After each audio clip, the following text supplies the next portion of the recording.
Over night soak பண்ண வெள்ளை சென்னா வச்சு தான் இன்றைக்கி நான் கோகனட் பேஸ்ட் ஒயிட் சென்னா கிரேவி பண்ணியிருக்கிறேன். இதுக்கு வெங்காயம், தக்காளி, இஞ்சி பூண்டை தனியாக விழுதான்னு அரைச்சிருக்கிறேன். தேங்காய் எண்ணெய் ஆட் பண்ண பிறகு ஒரு விழுதையும் தனியாக பச்சை வாடை போகிற வரைக்கும் வதக்கி விட்றேன். அதோட உப்பு, மஞ்சத்தூள், மிளகாத்தூள், கொத்தமல்லி தூளை ஆட் பண்ணி எல்லாத்தையும் சேர்த்து வதக்கின பிறகு நான் ஊற வச்ச அந்த சென்னாவை நான் ஆட் பண்ணி ஒரு அரை கிளாஸ் தான் வாட்டர் ஆட் பண்ணியிருக்கிறேன். குக்கரில் ஒரு 2 விசில்லையே இது நல்லா உங்களுக்கு குக் ஆயிரும். இப்போ நம்ம அரை முறி தேங்காய் பாலை அதில் ஆட் பண்ண பிறகு ஃப்ரெஷ்ஷாக அரைச்ச 1 டீஸ்பூன் கரம் மசாலாவையும் ஆட் பண்ணி கொத்தமல்லி, கருவேப்பிலையை பொடியாக நறுக்குனதையும் நீங்கள் ஆட் பண்ணிக்கோங்க.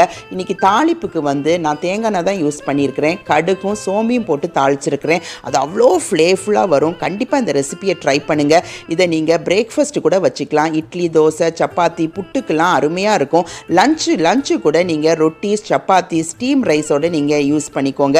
இந்த வெள்ளை சென்னால அதிகமான ஃபைபர், புரோட்டீன்லாம் இருக்குது.